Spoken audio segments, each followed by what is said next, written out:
যতদূর চোখ যায় কেবলই সবুজ চা বাগান, আবার অদ্ভুত সুন্দর একটা পাইন বন, আবার এখানেই আছে অপার সৌন্দর্যের মাধবপুর লেক। এক পাশে রাবার, আর এক পাশে চা বাগান, আর মাঝখানে অবারিত সবুজের একটা মাঠ। হরিণছড়া গলফ ক্লাবের এই সৌন্দর্য আপনাকে মুগ্ধ করবে যদি আপনি সঠিক সময় যেতে পারেন। আর লাউয়াছড়া তো সবার কাছে সুপরিচিত। শ্রীমঙ্গলের চায়ের রাজধানী নামের সার্থকতা নূরজাহান টি এস্টেটসের সৌন্দর্যে। আসসালামু আলাইকুম। এতক্ষণে হয়তো বুঝেই গেছেন আমার আজকের ভিডিও কী নিয়ে। আমি আপনাদেরকে বলবো না যা কখনো কেউ দেখায়নি এমন কিছু আমি আজকে আপনাদেরকে দেখাতে যাচ্ছি। তবে এটা নিশ্চিত করে বলতে পারি, শ্রীমঙ্গল যদি আপনি ঘুরতে যাওয়ার প্ল্যান করেন একা, বন্ধু কিংবা প্রিয়জনের সাথে, তাহলে আমার এই ভিডিও দেখলে কিছুটা হলেও উপকৃত হবেন। শ্রীমঙ্গল সবচেয়ে রিল্যাক্সে যদি আপনি যেতে চান তাহলে আপনাকে যেতে হবে ট্রেনে। সিলেটগামী দিন ভেদে 3 থেকে 4টি ট্রেন থাকে।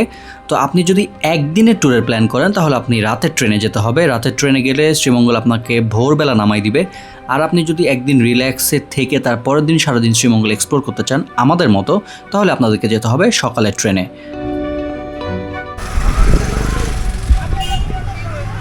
ওকে, নর্মালি এইখানে ভানুগাছ পৌঁছাইতে সময় লাগে 11:30 মতো, মানে যদি ট্রেনের শিডিউল টাইমে আসা যায়। আমরা আসছি 12টায়, মানে আধা ঘন্টা আমাদের ঢাকা যে লেট হয়েছিল ওই লেটটাই।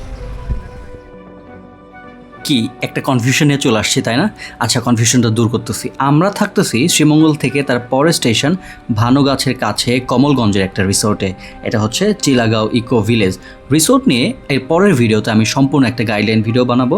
তবে আজকে রিসোর্ট নিয়ে খুব একটা বেশি কথা বলছি না। আপনাদের বাজেট আর পছন্দের উপর ভিত্তি করে আপনারা অসংখ্য রিসোর্ট শ্রীমঙ্গলে পেয়ে যাবেন। তো যেহেতু এই অঞ্চলটা কিছুটা হলেও গ্রাম্য একটা ভাইব আছে, তাই আমাদের প্রেফারেন্স ছিল ইকো ভিলেজ। কালকে থেকেও নাকি এখানে মোটামুটি রোদ ছিল, আমরা নাকি মেঘ নিয়ে চলে আসছি। তো যাই হোক, এলাকায় বৃষ্টি মানে অন্যরকম সুন্দর, যাদের বৃষ্টি ভালো লাগে। আর এর বাইরেও আই হোপ যে রোদ উঠে যাবে খুব শীঘ্রই। টিলাগাঁও ইকো ভিলেজের A to Z নিয়ে আমি টোটালি ভিন্ন একটা ভিডিও বানাবো। তারপরেও আজকে অল্প করে হলেও দেখাতে চাই যে এই রিসোর্টে মূলত 4 ক্যাটাগরি রুম আছে। এটা মাড হাউস, মূলত আমরা প্রথম দিন যেখানে থাকবো। এছাড়াও আরও 3 ক্যাটাগরি রুম আছে। এই রিসোর্টটাতে দিনে রাতে প্রায় সবসময় আপনি এরকম অদ্ভুত সুন্দর পাখির কিচিরমিচির শুনতে পারবেন। তবে এখন চলেন শ্রীমঙ্গল এক্সপ্লোরেশনে বের হই। এখন বাজে প্রায় 9:40-এর মতো। আমরা এখন শ্রীমঙ্গল এক্সপ্লোরিংয়ের জন্য বের হচ্ছি। আর হোপফুলি আমরা, বৃষ্টি আছে আকাশে, তারপরে চেষ্টা করবো যতখানি এক্সপ্লোর করা যায়। আমরা সারাদিনের জন্য সিএনজি রিজার্ভ নিয়েছি। আমাদের খরচ পড়েছে 2200 টাকা। আপনাদের প্রয়োজন অনুযায়ী সিএনজি অথবা চাঁদের গাড়িগুলো ভাড়া নিতে পারেন।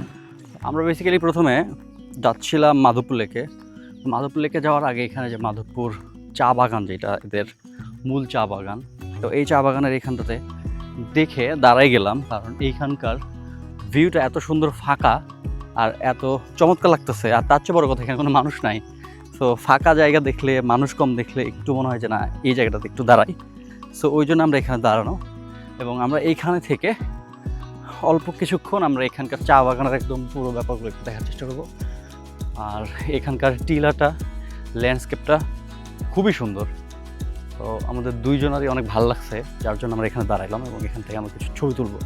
প্রথম, শ্রীমঙ্গল সারা বছরই খুবই সুন্দর, তবে স্পেশালি বর্ষায় বেশি। আর আমি এই জন্য এবার দিয়ে 3বার শ্রীমঙ্গলে আসছি, আর 3বারই আমার ফরচুনেটলি বর্ষার মধ্যে আসা পড়েছে। আপাতত আমাদের প্রথম গন্তব্য মাধবপুর লেক। ভিডিও নিয়ে যে কোনো রকমের মন্তব্য জানাবেন নিঃসংকোচে। আর বাংলাদেশের ট্যুরিজম বেসড যে কোনো রকমের প্রশ্ন আমার কাছে করতে পারেন নির্দ্বিধায়। আমি চেষ্টা করব নেক্সট কোনো ভিডিওতে সেগুলো তুলে ধরার। একই সাথে চ্যানেলটি সাবস্ক্রাইবের অনুরোধ। আমরা কোনো ক্রমে মাধবপুর এসে ঢুকছি কেবল, ওইখান থেকে 5 মিনিট অ্যান্ড বৃষ্টি শুরু হয়ে গেছে।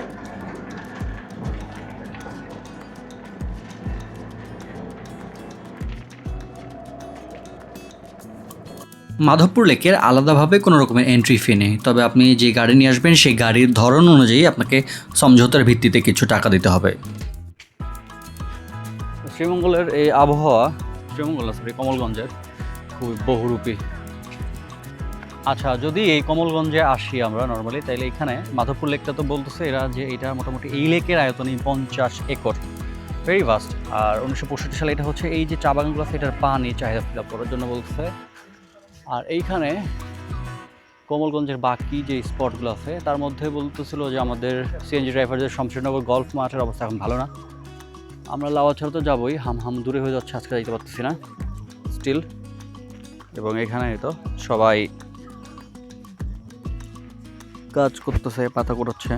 এটা হচ্ছে মাধবপুর লেক। তুমি যদি এখানে আসো দেখো যে এখানকার আমরা নর্মালি পদ্ম ফুলের কেমন কালার দেখি, ইদার সাদা নাইলে হচ্ছে হালকা গোলাপি কালারের, কিন্তু এখানে পদ্মগুলো হচ্ছে একদম পুরো পার্পল কালারের।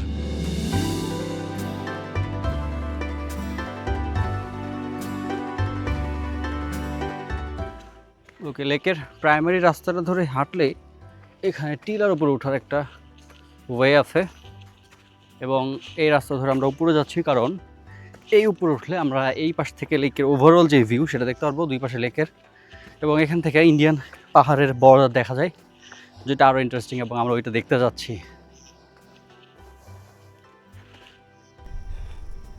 এখানে এসে যে রোদটা পাইছি আমরা মাধবপুর লেকের এইখানটাতে এসে, এবং ভিউটা কি চমৎকার। এই টপ আমরা এরিয়াল ভিউ দেখার চেষ্টা করবো। বাতাস হচ্ছে অনেক বেশি, বাতাসটা যখন একটু কমবে তখন আমরা এটা একটু ফ্লাই করে দেখার চেষ্টা করব। মাধবপুর চা বাগানের এক্স্যাক্ট আয়তন কতখানি এটা আসলে আমার জানা নাই, কিন্তু এই লেকটার আয়তন হচ্ছে 50 একর। সাপের মতো আঁকা বাঁকা এই লেকে আপনি এসে মাছও ধরতে পারবেন, তবে এর জন্য আপনাকে নিতে হবে পারমিশন। হাতে যদি অঢেল সময় নিয়ে আসেন তাহলে এই জিনিসটা আপনারা ট্রাই করতেই পারেন। মাধবপুর লেকে এখানে এসে ভাবছিলাম যে মোটামুটি আমরা আধা ঘন্টা থাকবো, কিন্তু এখানে আমাদের মনে হচ্ছে যে 1 ঘন্টা লাগবে পুরোপুরি, তারও বেশি লাগতে পারে, কারণ চা বাগান দেখতেই তো আসি শ্রীমঙ্গল বা কমলগঞ্জ। তো এইখানটায় চা বাগানটার একদম মনে হচ্ছে বেস্টেস্ট ভার্সন। সময়টা বর্ষাকাল হয়, পুরো চা বাগানটা মাশাআল্লাহ এত সবুজ, এত ভালো লাগতেছিল পুরো জায়গায় থাকতে। আর এই জায়গাটাতে আসার পর একটু ছায়া আসছে, রোদের ভাবটা কেটে গেছে, যার জন্য আমরা আরও শান্তি মতো ঘুরতে পারছি। আচ্ছা, আর এই লেকের বিশেষত্ব হচ্ছে আরও একটা, যে শীতকালে যখন নর্মালি পানি সাপ্লাই কমে যায় তখন পুরো চা বাগানে পানি সেচ দেওয়ার জন্য এই লেকটাকে ইউজ করা হয়, এবং কখনোই নাকি গত 50 বছরের বেশি সময় ধরে এই লেকের পানি কখনোই শেষ হয় নাই বা ফুরায় নাই। সো এটা একটা খুবই ইন্টারেস্টিং একটা ফ্যাক্ট আমার কাছে মনে হয়েছে। এবং এরিয়াল ভিউতে যত বেশি সুন্দর দেখা যায়, কাছে দিয়ে হাঁটলে ধারে দিয়ে পাশ দিয়ে একই রকম সুন্দর আমার চোখেও লাগছে। তো আমরা এখানটাতে মোটামুটি দেখে ফেলছি এখানে যতখানি দেখা দরকার, যতখানি থাকা দরকার, এবং আমরা দুইজন অসম্ভব টায়ার্ড, এক্সহস্টেড, ম্যাডাম এক্সহস্টেড, আমিও এক্সহস্টেড। আর এইখানে থাকতেই মন চাইবে। আমরা ওই পাশটাতে দেখতেছিলাম ইন্ডিয়ার পাহাড়ে, এখানে বৃষ্টি হচ্ছে, বেশ দেখা যাচ্ছিল দূর থেকে। সো এতটুকু এখানে আমরা কাভার করে এখন নিচ দিয়ে নেমে বের হয়ে চলে যাবো আমাদের নেক্সট ডেস্টিনেশনে।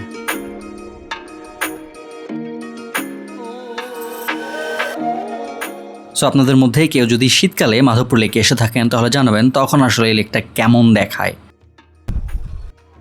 মোটামুটি আমাদের হাঁটা শেষ। আমরা ওই যে টিলা ধরে যে নামলাম, ওই পাশটাতে টিলা ধরে নেমে এখন এই যে লেকের পাশ ধরে হেঁটে যাচ্ছি, এবং এটাই সবচেয়ে বেটার প্ল্যান আমার মনে হইলো, কারণ এটা বেশ মানে স্মুথ এবং পুরো এরিয়াটা কাভার করা যাচ্ছে। আর এই পাশ দিয়ে পদ্মগুলো দেখা যাচ্ছে, শাপলাগুলা, পার্পেল শাপলা, পদ্ম ফুল বলবো এটাকে, শাপলাই বলি। আর এর ভেতরে নাকি মোটামুটি 50 ফিটের বেশি গভীর।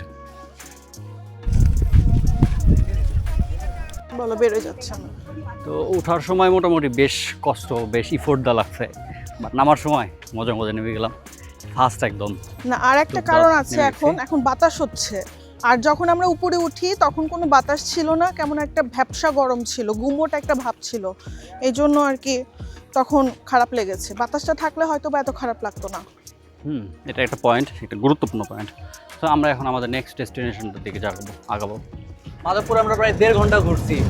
1.5 ঘন্টা ঘুরে আমরা এখন যাচ্ছি নূরজাহান টি স্টেটে। নূরজাহান টি স্টেটটা এত সুন্দর গোছানো, একদম পুরো সিনেমেটিক একটা ভাইব দেয়। আমি এর আগে যখন 2 বার আসছি তখন নূরজাহান টি স্টেটে অনেকক্ষণ সময় কাটাইছি, বাট এইবারে আমি আসলে একটু আনফর্চুনেট, কারণ বৃষ্টি। বৃষ্টির জন্য আমাদের আলাদা কোনো প্রোটেকশন নিয়ে আসা হয় না। দ্যাট মিনস আমাদের কাছে ছাতা বা রেইনকোট কিছুই নাই।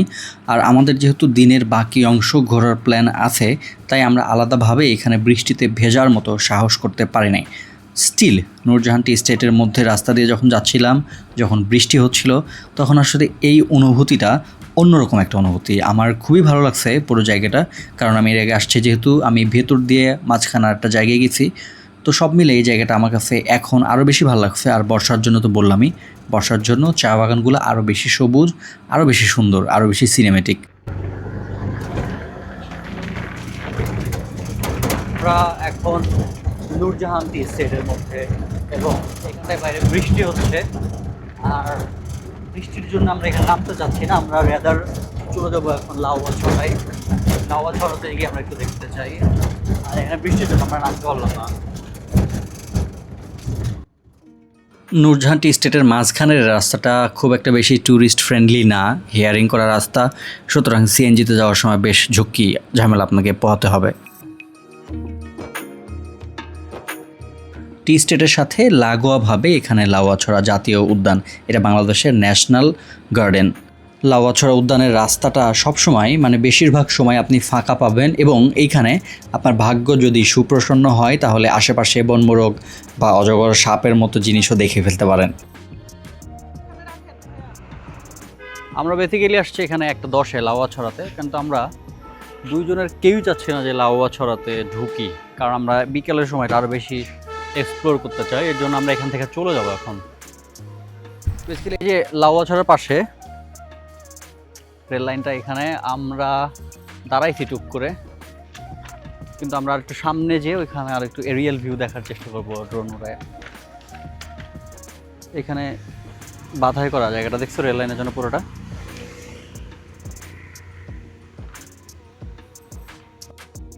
বনের এই পাশটাতে সড়কের সাথে পাশাপাশি, একদম পাশাপাশি রেল লাইনও আছে, এবং এরই পাশে আছে খাসিয়াপল্লী। এখানে প্রায় 35টার মতো বাড়ি আছে। জায়গাটা দেখতে খুবই সুন্দর, এবং এইখানে ঢুকতেও আপনার কিন্তু অনুমতি লাগবে। দুপুর বেশ ভালো হয়েছে। আমরা আপাতত রিসোর্টে যেতে চাই। রিসোর্টে যেয়ে আমাদের দুপুরের খাবারটা খেয়ে আমরা দিনের বাকি এক্সপ্লোরিংয়ের জন্য বের হব। এখন ঘড়িতে বাজে 3:40 দুপুর। আমরা এখন যাচ্ছি আরও বাকি 3টা স্পট কভার করার জন্য। আমরা সকালে ঘুরছি আজকে মাধবপুর লেক, মাধবপুর চা বাগান, নূরজাহানটাতে ঢুকি নাই, লাউয়াছড়াটাতে ভেতরে ঢুকি নাই, বাইরে এসে পাশে রেল লাইনের ওইখানে একটু দাঁড়াইছি, ছবি টবি তুলছি, ড্রোন উড়াইছি। তো হেকটিক একটা দিন, মানে একদিনে আপনি 6-7টা স্পট যদি কভার করতে চান, আপনাকে আরামটা স্কিপ করা লাগবে। আমরা সেটাই করছি, এখন পর্যন্ত করতেছি। সো আমরা এখন হরিণছড়া গল্ফের ওই জায়গাটা যেতে চাই, এবং ওই পাশে ঝাউবনের একটা জায়গা আছে, পাইন বন, সেটাও কভার করতে চাই।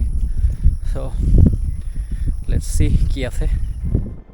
শুরুতেই যেমনটা বলছিলাম যে আমাদের রিসোর্টটা শ্রীমঙ্গল শহর থেকে, মূল শহর থেকে আধা ঘন্টার ডিস্টেন্সে। সো আমরা এইখান থেকে রওনা দিলাম।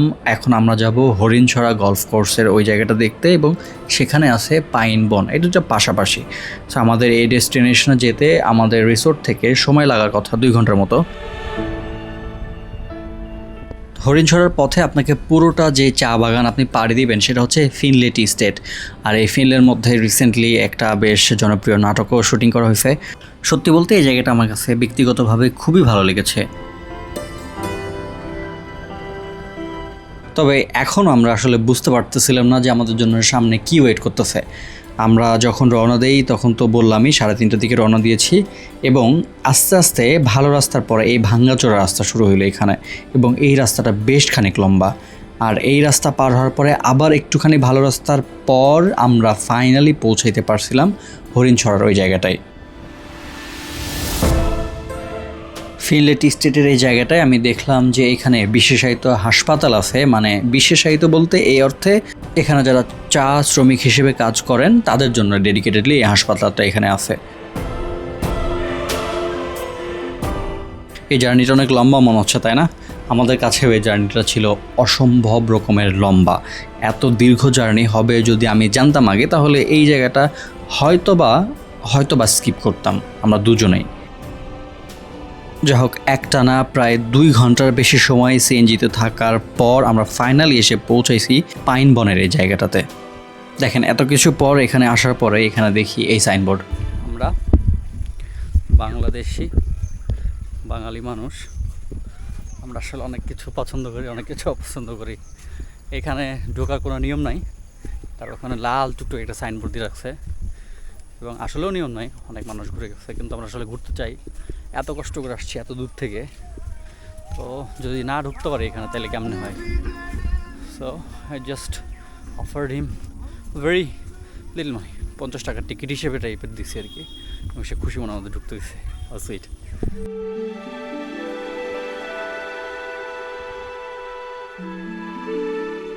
আসলে এক্সপেকটেশনস অনেক বেশি ছিল, ভেবেছিলাম অনেক সুন্দর হবে, সুন্দর, নাইস, বাট আমি সকালের থেকেও সুন্দর জায়গা এক্সপ্লোর করে এসেছি।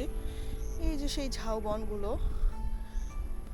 বনগুলো বলছি কেন, ঝাউ গাছগুলো আসলে আমি আসলে এক্সপেকটেশনস রেখেছিলাম যে ঝাউ বন হবে পুরোটাই একদম, হ্যাঁ, লাইক সব দিক দিয়ে, বাট এখানে খুবই কম সংখ্যক ঝাউ গাছ আছে এবং সামনে চা বাগান। এই জন্য আমি ভাবছি আমি আর উপরে উঠবো না, এখান দিয়েই থাকবো, একটু ঘুরে ফিরে চলে যাব। কষ্টটা যেহেতু আমার ম্যাডামের বেশি হয়েছে, সো আমি তার মতামতকে আগে দেখাইছি এই পাইন বনের ব্যাপারে। আর আমার মতামত হচ্ছে এই জায়গাটাতে যদি আপনি রৌদ্রোজ্জ্বল দিনে ঠিক খারাপ ভর দুপুরে আসতে পারেন, শরতের কোনো দিন হয়, তাহলে হয়তো বা আপনার কাছে বেশ ভালো লাগবে এই জায়গাটা। বাট এরকম মেড়ে দিন যদি বর্ষার দিন হয়, তাহলে আমার মনে হয় না এই জায়গাটা এই 2 ঘন্টার বেশি জার্নি করে আসা ওদিট। সো ছোটোবেলায় নর্মালি ঝাউ গাছ বলতে যা বুঝতাম, মানে ক্রিসমাস ট্রির মতো এক ধরনের গাছ দেখতাম আমাদের এলাকাতে, রাইট? ক্রিসমাস ট্রির মতো এরকম ঝাউ গাছ, সেগুলোই কি এখন এত বড় এখানে এরকম কি না, সেটা আমি আসলে একটু সন্দিহান। বাট ওইটা যদি হয়ে থাকে, এরকম বড় হয়ে গেছে গোড়া থেকে এসে, it would be very much interesting, impressive একটা ব্যাপার।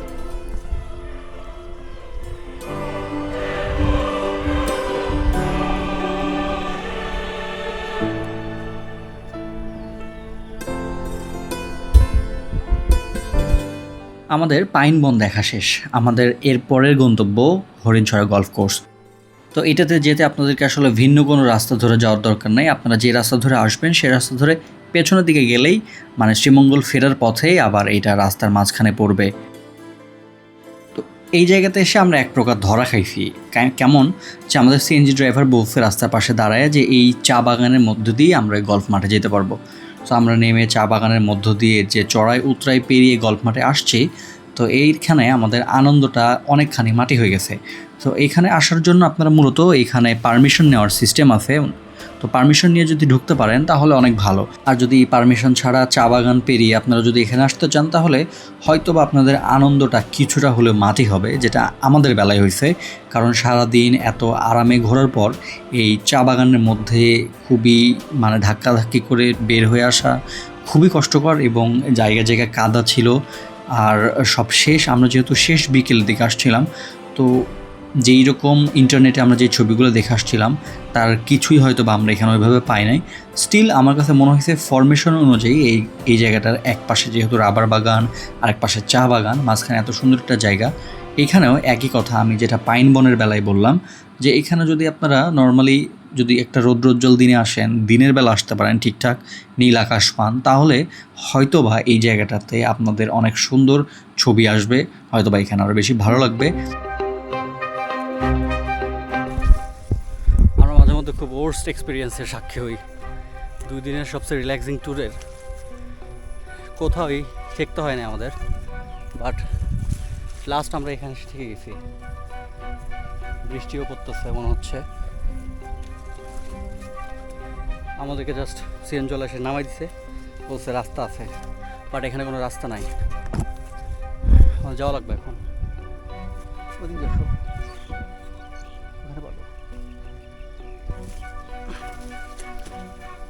এখন যাওয়া লাগবে।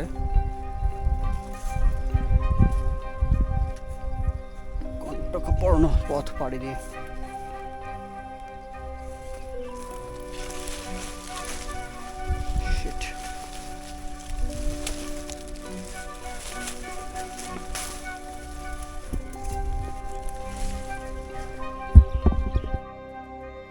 যাই হোক, দিন শেষে এক প্রকার তিক্ত অভিজ্ঞতা নিয়েই শেষ হলো আমাদের একদিনের শ্রীমঙ্গল ডে লং ট্যুর।